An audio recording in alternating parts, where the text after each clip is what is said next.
Hello, j'espère que vous allez bien. On est mardi et je vous prends pour débuter une nouvelle semaine de vlog. Une semaine que je vais passer à cheval entre chez moi et en famille. Donc j'essaie de m'organiser avant de partir. Je voulais du coup vous parler de ma nouvelle lecture que j'ai commencée hier. C'était pas du tout prévu, mais j'ai commencé du coup Promis Juré de Isabelle Lagarrigue aux éditions Charleston que j'avais reçu de mémoire en avril. Il est dédicacé. Et donc dans ce roman, nous allons... Alors je comprends pas pour l'instant le lien avec les bobines de fil, mais à part peut-être démêler les fils de l'histoire. Peut-être que c'est ça la métaphore finalement. Nous suivons du coup trois personnes, Norma, Dylan et Martine, qui a priori n'ont rien en commun, que ce soit leur âge, leur travail, leur milieu social, vraiment visiblement rien en commun. Et pourtant, ils vont tous les trois participer à un procès aux assises et ils vont être jurés tous les trois. Donc je connaissais un petit peu le fonctionnement, mais clairement sans rentrer dans le détail, du fait que les jurés donc en fait sont tirés au sort et ont l'obligation de se présenter au procès sous peine de recevoir une amende de 3000 et quelques euros. C'est indiqué au début du roman, donc on est un peu contraint d'y aller quand même. Et donc en fait ils se présentent le jour du procès et avant que le procès commence ils peuvent être récusés. Enfin, en fait ils sont à nouveau tirés au sort. Et du coup, sur les peut-être 30 personnes qui se présentent, on n'en retient que 12. Et donc voilà. Et donc en fait, ces trois personnes-là, on suit par alternance de chapitres leur vie et comment ils ont vécu la nouvelle. Là, pour l'instant, j'ai lu 50 pages. J'en suis page 51 sur les 290 qu'il fait. Mais donc bien sûr, on rencontre ces personnages et... au début de l'histoire, on comprend donc qu'ils n'ont rien en commun, mais forcément je pense que cette histoire va nous réserver des surprises. Déjà pour moi la surprise c'est le sujet que je trouve très original. J'attends de voir comment il sera traité, mais c'est vrai que j'ai rarement lu des romans qui parlaient de procès. Le seul qui me vient comme ça c'est le roman de Karine Thuil sur l'indécision, non. J'allais dire la décision, pas l'indécision, la décision. Mais en fait, je sais même plus si c'est celui-ci ou si c'est les choses humaines. En fait, les deux traitent un peu de... Enfin, traitent de procès, je sais plus auquel je pense exactement. Mais voilà, de manière générale, c'est vrai que je trouve ça assez rare, en tout cas dans mes lectures à moi. Et donc, je suis contente que ce sujet soit abordé. C'est la première fois que je lis un roman d'Isabelle Lagarrigue, donc je découvre également sa plume. Pour l'instant, au bout de 50 pages, j'aime beaucoup. Donc voilà, je vous en reparlerai je pense dans la semaine, ça se lit très bien. Et hier soir c'est la fatigue qui m'a emportée, sinon j'aurais bien aimé continuer. Voilà, donc ça c'est ma lecture en cours. Je suis allée à la boîte à lettres et j'ai reçu du coup 2 colis que j'ai pas du tout ouverts. Donc on va ouvrir ça ensemble, je sais pas du tout ce que ça peut être. Si d'accord, trop cool. Du coup, c'est le nouveau roman de Matt Haig, je sais pas très bien comment ça se prononce, qui, donc bien sûr, avait écrit La bibliothèque de minuit que j'avais reçu de la part des éditions... Il me semble que c'était les éditions Mazarine, puis par la suite édité au livre de poche. Et là, ce nouveau roman est édité du coup chez Nami. Il s'appelle Une vie impossible. J'ai pas du tout lu la 4e de couve parce que j'avais envie de me laisser porter. J'avais adoré La bibliothèque de minuit. C'était un roman qui m'avait totalement sorti de ma zone de confort, qui évoquait des sujets, enfin la manière dont c'était écrit, etc. C'était pas du tout ce que je lis d'habitude et pourtant j'avais adoré. Donc voilà, j'avais hâte de découvrir celui-ci. La couve n'est pas nécessairement très parlante à première vue. Je voulais la 4e de couve. Je sais que vous ne comprendrez pas que j'ai choisi de vous léguer cette maison, mais faites-moi confiance. Si je vous expliquais comment j'ai su que vous étiez la légataire idéale, vous me croiriez folle. Professeure de mathématiques à la retraite, Grace Winters vit seule dans son pavillon depuis le décès de son mari. Une existence ennuyeuse rythmée par ses rendez-vous chez le médecin. Alors quand une collègue perdue de vue une quarantaine d'années auparavant lui lègue une maison à Ibiza, elle embarque pour les Baléares sans vol retour. Des plages dorées paradisiaques aux mystérieux îlots surgissant de l'océan, Grace, ou Grace d'ailleurs, je pense que c'est Grace, cherche des réponses. Pour quelle raison Christina lui a-t-elle laissé cette maison? Et pourquoi lui a-t-elle écrit qu'elle n'en avait plus pour longtemps quand sa mort semble avoir été accidentelle? Alors que ses interrogations et ses doutes grandissent, Grace découvre une histoire qui dépasse la logique, une vérité impossible qui va remettre en question tout ce que son esprit cartésien lui a inculqué. Dans ce nouveau roman, Matt Haig nous offre une folle aventure d'espoir et de résilience portée par une plume aussi mordante qu'addictive. Voilà, donc c'est un auteur anglais et clairement j'ai trop hâte de le lire. Il me tente vraiment beaucoup. J'aime beaucoup les dos de chez Nami et cette couve aussi, très mimes. Donc voilà, je vous en reparlerai. Et du coup, un grand merci à Charleston. L'autre colis que j'ai reçu, pareil, je pense que s'il est arrivé en même temps, ça doit être un colis qui vient de chez Charleston. Mais pas du tout, d'accord. Ah, je suis trop contente. Donc c'est un colis qui vient de chez Albin Michel et il s'agit du coup du nouveau roman de Javier Castillo qui a donc écrit La petite fille sous la neige que j'avais adoré, qui était un thriller hyper addictif. Donc là c'est son nouveau roman qui va paraître, il me semble. J'ai pas de communiqué avec, non. Mais il me tente énormément. J'ai lu la 4e de coude. New York 2011. En fait on retrouve la même... le même personnage donc de Myrène que l'on suivait dans La petite fille sous la neige. On est également à New York, enfin bref, c'est tout ce que j'aime. New York 2011. La journaliste d'investigation Myrène Triggs reçoit la photo d'une adolescente bâillonnée. Sur l'enveloppe, un message anonyme. Tu as envie de jouer? En légende, ces mots, Gina Pebbles 2002. Gina, portée disparue 9 ans plus tôt dans le quartier du Queens, est-elle encore vivante? Simultanément, dans le même périmètre, une autre adolescente est retrouvée crucifiée. Quelle horreur. Y a-t-il un lien entre les deux affaires? Myrène et son mentor, Jim Schmeur, se lancent à corps perdu dans une double enquête. À la clé, un obscur secret dont la révélation pourrait chasser à jamais les fantômes qui hantent Myrène. Voilà, donc comment vous dire que il me tente beaucoup trop. J'avais tellement aimé le personnage de Myrène, j'avais aimé la construction de l'histoire, j'avais aimé la plume, le fait que c'était haletant comme récit. Donc j'ai trop hâte de me plonger dans celui-ci. Je suis pas en revanche fan de la couve, mais c'est un avis personnel. Et voilà, donc je vous en reparle très vite. Je pense que je vais le lire d'ici la fin de l'année, c'est sûr et certain. Mais j'avoue que j'aimerais bien le lire cet été. Après, j'ai tellement de lectures déjà qui m'attendent. J'ai le Maud Ventura, j'ai Les Guerriers de l'hiver, j'ai un cosy qui se passe à la plage qui s'appelle C'est la mort à la plage de Coralie Cojol. J'ai le tome 3 du club des amateurs de romans policiers. Enfin, j'ai beaucoup trop de lectures pour pas assez de temps, clairement. Mais c'est chouette. Et qui plus est, j'avais pas vu. On voit Joël Dicker qui dit le nouveau phénomène espagnol. Et alors, si Joël le dit, clairement, je le crois. Bref, voilà du coup pour les réceptions. Donc un grand merci à Albin Michel et aux éditions Nami pour ces envois. Et de mon côté, je vous reprends plus tard dans la semaine dès que je pourrai, puisque demain je pense que ce sera impossible. Je vais courir un peu partout et qui plus est repasser chez moi avant de repartir. Bref, je ferai de mon mieux et je vous prends dès que possible.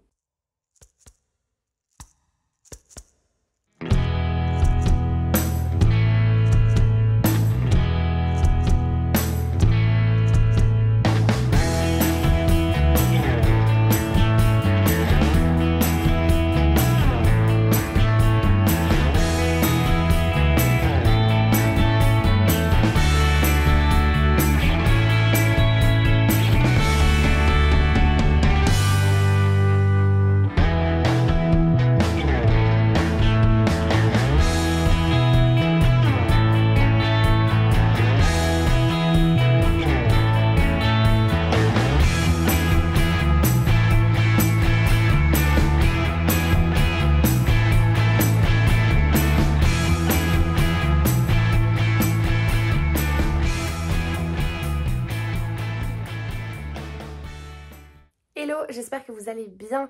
On est samedi, je vous prends parce que j'ai plusieurs choses à vous dire. Déjà je pense que vous l'aurez remarqué, du coup je ne suis pas chez moi, je suis dans ma chambre d'ado chez mes parents. Et donc forcément ça explique que je ne vous ai pas pris avant parce que je suis arrivée ici mercredi soir. Et c'est vrai que j'ai pas arrêté entre le temps qu'on passe en famille et voilà tout ce que je peux faire. J'ai pas eu l'occasion de vous prendre parce que j'avais pas énormément de choses à vous dire et puis pas beaucoup de temps non plus toute seule. Donc là je prends quelques minutes avant que on ait du monde qui arrive à la maison pour du coup vous débriefer un petit peu ma semaine et mes lectures. Donc je vous avais parlé de ma lecture en cours, où je vous avais dit que j'avais commencé donc Promis juré d'Isabelle Lagarrigue que j'ai terminé. Je l'ai terminé jeudi soir.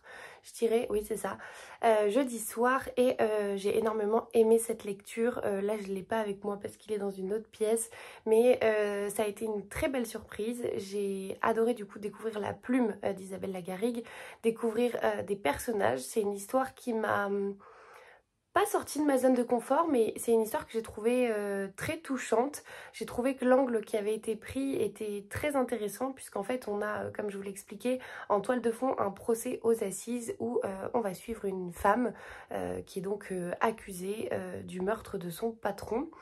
Et on se rend compte qu'il y a beaucoup de subtilité en fait dans cette affaire. Et on va voir cette affaire à travers les yeux de trois personnes, donc trois jurés qui viennent d'horizons différents, qui ont une vie différente, un passif, des ressentis, des choses qu'ils ont vécues tous différentes. On suit donc Dylan qui est un jeune garçon. On comprend qu'il y a beaucoup de mystères autour de sa vie. On suit Norma qui est une femme qui en apparence a tout réussi, que ce soit sa carrière, ses enfants, son mariage, et bien sûr ça cache beaucoup de choses. Et on suit Martine qui est donc une femme plus âgée qui est chauffeur de taxi, en tout cas en apparence. Et pareil, on comprend que Martine a des failles, qu'il y a des choses qu'elle a vécues dont elle ne souhaite pas parler.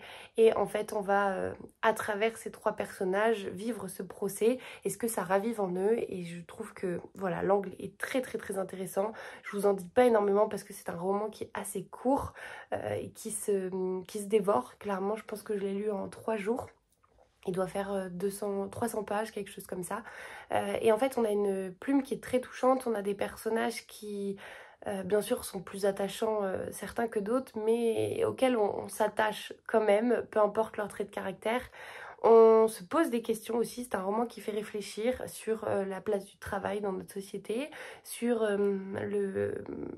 les attentes que peuvent avoir les autres de nous et ce qu'on décide d'en faire, l'importance qu'on décide d'y accorder ou pas. Et en fonction ce que ça va guider dans notre vie, dans nos choix de vie. Et voilà, j'ai trouvé que c'était un roman très lumineux, qui fait écho, je pense, en beaucoup de personnes à notre époque. Et voilà, donc j'ai adoré cette histoire. J'ai adoré découvrir la plume de cette autrice. Je pense que si elle écrit d'autres romans, ou si elle a écrit d'autres romans, d'ailleurs, je ne me suis pas du tout renseignée, je les lirai avec plaisir. J'ai lu dans les remerciements qu'elle avait été conseillée, notamment, je crois, par Julien Rampin, par Marie Vareille, par Cynthia Kafka. Et en fait, je me dis que voilà, c'est que des auteurs que j'apprécie. Donc, il y avait aussi pas vraiment de raison que j'apprécie pas ce roman, étant donné les liens visiblement qu'ils entretiennent. Donc ça c'était ma première lecture terminée. Et du coup j'ai commencé une nouvelle lecture que je lis à moitié donc en papier et à moitié en audio. J'ai commencé du coup L'Enfant allemand, qui est donc le 5e tome des enquêtes d'Erika Falk et Patrick Edstrom de Camilla Lackberg, qui est donc une série, une saga de polar slash thriller, plutôt polar, suédois. Et j'aime toujours autant, clairement. Je pense que j'en suis à peu près à 20%, je dirais, de lecture et d'écoute. Et pour l'instant, j'adore retrouver les personnages, j'adore retrouver l'atmosphère. Et donc j'étais très très très impatiente de reprendre cette écoute de ce tome 5, parce que le tome 4, la fin du tome 4 était juste waouh. On avait un cliffhanger de folie qui fait que voilà, j'avais très très très envie de poursuivre. Donc c'est vrai qu'avec les filles, on avait planifié cette lecture en commun. Normalement, on devait le commencer le 12 août. Bon, finalement, avec nos plannings, on était un petit peu toutes pas vraiment dans les temps. Donc je l'ai commencé hier. Et j'adore, qui plus est donc le lecteur sur Nextory le lit trop bien. Et finalement j'adore parce que, encore une fois, et je vous ai déjà parlé de Nextory, donc vous connaissez maintenant je pense tous les avantages. Mais ce que j'aime énormément, c'est que donc vous avez des crédits d'écoute, et enfin des heures d'écoute et non pas des crédits. C'est là toute la différence, parce que ça permet justement de switcher du livre audio ou de la liseuse à l'écoute. Et en l'occurrence d'avancer plus vite une lecture, de ne lire qu'un livre à la fois, mais en variant les supports. Et du coup voilà, c'est très confortable. Le soir dans mon lit, je lis mon livre papier. Hier du coup j'étais à la piscine, donc j'avais mis mes écouteurs, et au bord de la piscine ça me permettait d'écouter cette histoire. Et donc j'ai l'impression d'avancer sur une seule et même lecture, plutôt que d'avoir un livre en lecture papier et un livre en écoute audio. Donc voilà, vous l'aurez compris, j'adore le moment que je passe. Je suis trop contente de retrouver ces personnages, de retrouver l'atmosphère des romans de Camilla Läckberg, puisque à chaque fois on est donc à Fjällbacka, qui est le village dans lequel se passent généralement toutes les enquêtes. Je crois qu'il n'y a que le dernier tome, enfin le tome 4, celui que j'ai lu juste avant, qui se passait pas vraiment à Fjällbacka mais à côté. Et donc voilà, on retrouve notre couple, je pense que c'est un spoil pour personne, d'Erika et de Patrick, qui bien sûr ont bien évolué depuis le premier tome. Et là encore, nous avons donc une mort visiblement très suspecte qui va, je pense, se rejoindre avec un mystère que tente d'élucider Erika depuis un certain temps. Voilà, je vous en dis pas plus, c'est un tome 5, mais c'est clairement devenu une de mes sagas chouchou. Je me demande pourquoi je ne l'ai pas découverte avant. Je pense que les couvertures me faisaient peur, mais on en a déjà, j'en ai déjà parlé en vlog. Donc voilà, donc je prends énormément de plaisir à retrouver cette lecture avec les filles également, et je vous en parlerai davantage. Je pense que je vais peut-être prendre une autre lecture audio en plus, je sais pas encore laquelle, parce que donc j'ai terminé Vertige de Franck Tilly, que j'écoutais aussi sur Nextory, et Vertige, voilà, Vertige, je vous en avais déjà parlé, je reviendrai pas beaucoup dessus, mais j'ai pas vraiment aimé ce roman de Franck Tilly. Enfin, il est très bien construit, il fait froid dans le dos, c'est très bien ficelé, mais j'ai pas aimé l'histoire en fait. Ça m'a mise très mal à l'aise, ça m'a oppressée. Bien sûr, c'est un ressenti personnel, et à la fois je pense que le pari de l'auteur est totalement réussi, puisque à mon avis c'est ce qu'il cherchait à faire. Mais voilà, j'ai pas passé un bon moment de lecture parce que cette histoire m'a angoissée, parce que j'aimais pas l'atmosphère, j'aimais pas les personnages, voilà, je trouvais que c'était très glauque, et tout simplement c'était pas pour moi. Mais je suis contente quand même de l'avoir terminé après 3 semaines dessus, je dirais. Donc voilà, donc j'ai terminé cette lecture audio là, je pense que je vais en prendre une autre, mais il faut que je fasse le catalogue de Nextory, et en fait le choix est très difficile puisque du coup il y a eu plein de nouveautés ces derniers temps, le catalogue étant assez vaste. Donc voilà, je vais me poser et regarder tout ça. Mais encore une fois, voilà, si vous voulez tester cette application, vous avez encore et toujours la possibilité de le faire avec 45 jours offerts, avec le code que je vous mets ici ou là, je sais plus très bien, et bien sûr dans la barre d'infos de cette vidéo. Et voilà, et je vous encourage, si vous n'avez jamais testé les livres audio, à découvrir grâce à Nextory, parce que bien sûr donc vous avez des jours offerts, mais encore une fois vous avez donc des heures d'écoute et non des crédits, ce qui peut vous permettre voilà, d'écouter par exemple 3 chapitres d'un livre, de voir si ça vous plaît, sans avoir à utiliser un crédit et à le gâcher entre guillemets. Donc voilà, donc un énorme catalogue, plein de possibilités, et j'ai hâte d'aller choisir ma prochaine lecture et puis de vous en parler. Et du coup, il va falloir que je me dépêche à trouver une nouvelle lecture, puisque donc demain, je rentre à Bordeaux. Qui dit retour à Bordeaux dit trajet en voiture. Je serai donc toute seule dans ma voiture avec Gus, et l'avantage de Nextory, c'est que c'est disponible maintenant sur CarPlay.